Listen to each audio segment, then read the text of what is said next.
There is a pattern behind overwhelm that most people never learn to recognize, and because this pattern remains invisible, many begin to assume that the problem must be something about themselves. They believe they are too sensitive, too inconsistent, or simply not capable of handling normal life in the way others seem to do so effortlessly.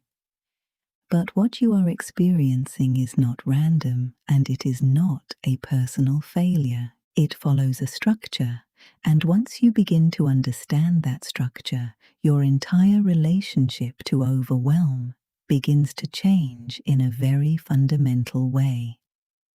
Instead of asking what is wrong with you, you begin to ask what is happening inside your nervous system, and that shift alone creates the first layer of regulation. And this is where things begin to become more precise, because the pattern you are experiencing is not vague or abstract, but something that can be observed very clearly once you know what to look for. Your nervous system operates through two fundamental movements that are constantly shaping your experience, even if you are not consciously aware of them. These movements are expansion and contraction. Expansion is a state of openness in which your system becomes available for input, interaction, stimulation, and emotional exchange. It is the mode in which you engage with the world, take in information, connect with other people, and allow new impressions to enter your awareness. In this state, you tend to say yes more easily, you stay in conversations longer, and you remain open to possibilities, even when your internal capacity may already be nearing its limit.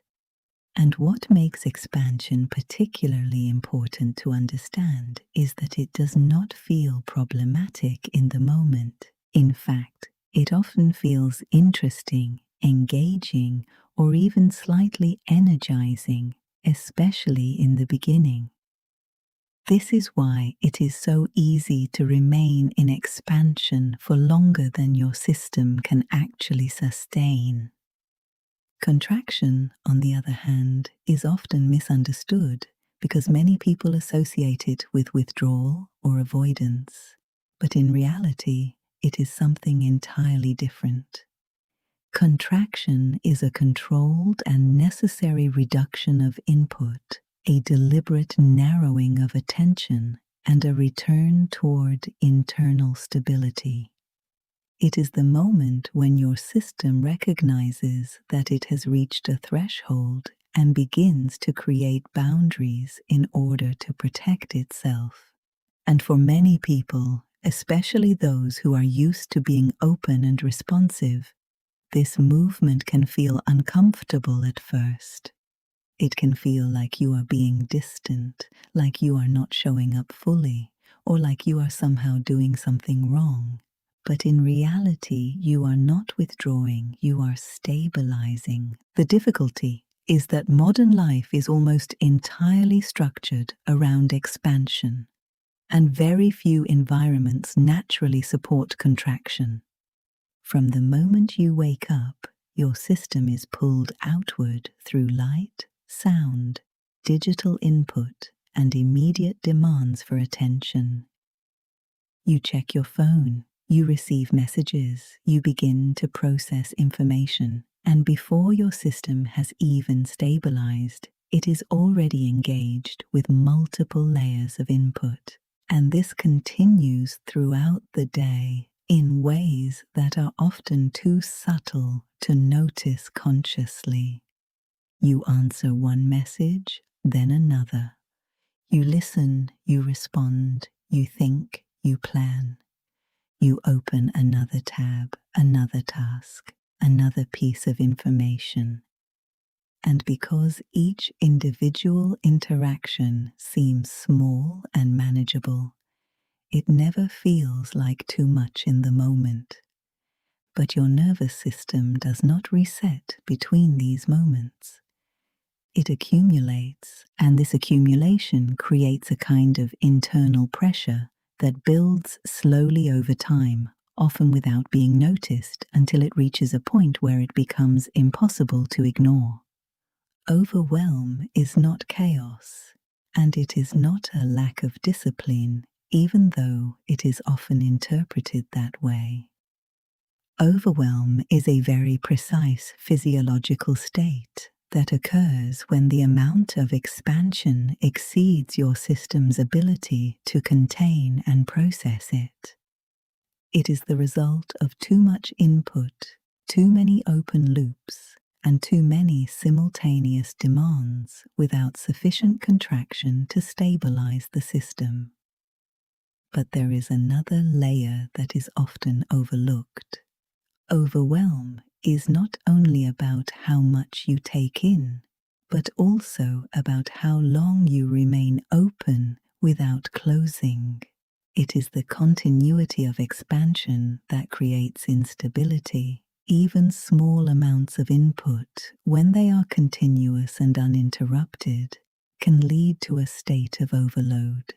If we take this very practical and physiological pattern and look at it through a symbolic lens, we find that it has been described long before neuroscience attempted to explain it.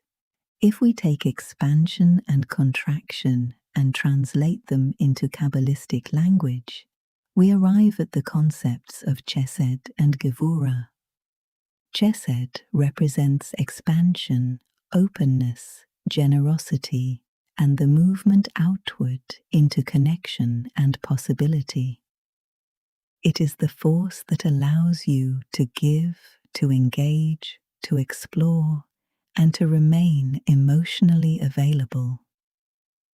It is what allows you to stay present with others, to listen, to respond, and to remain connected even in complex situations. But Chesed also has a subtle shadow that becomes visible when it is not balanced by contraction. It can lead to overextension, where you continue to give beyond your capacity. It can blur boundaries, making it difficult to distinguish between your own needs and the needs of others. It can create a sense of responsibility for everything and everyone, even when that responsibility is not actually yours to carry. Gevurah represents contraction, structure, boundary, and discernment. It is the force that defines limits, creates form, and protects your internal capacity. It allows you to say no, to pause, to step back, and to reduce input when necessary. It is what creates clarity, because without boundaries, nothing is clearly defined. But Gevurah also has its own imbalance when it becomes too dominant.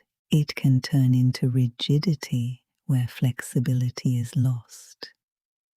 It can become avoidance where connection is reduced too quickly. It can create emotional distance where openness feels unsafe. So balance is not found in maximizing one of these forces. Balance is found in the precise and responsive movement between them. When there is too much Chesed without enough Gevurah, it often appears in very subtle ways. You might say yes to something without checking how you actually feel. You might stay in a conversation even though your energy is already depleted. You might continue to listen, respond, and engage long after your system has begun to signal that it needs space. You might keep multiple tasks open at the same time, not because it is efficient, but because closing something feels more difficult than keeping it open, and none of these moments seem significant on their own. But together, they create a continuous state of expansion. Before overwhelm becomes visible, your system usually gives signals. a slight tension in your body, a feeling of being mentally full, a reduction in patience, a subtle resistance to additional input. And most people override these signals.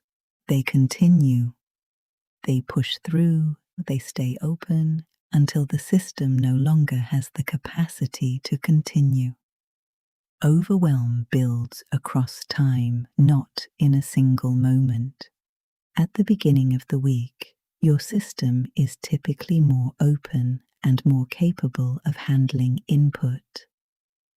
You engage, you say yes, and you move outward into your environment. As the days progress, more input accumulates, more tasks remain unfinished, and more interactions remain open.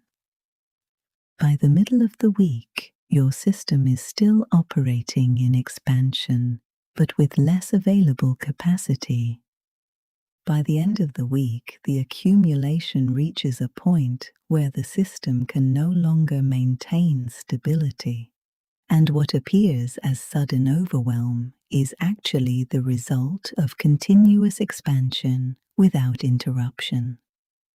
Instead of waiting until the system collapses, it becomes much more effective to introduce a simple weekly rhythm that balances expansion and contraction.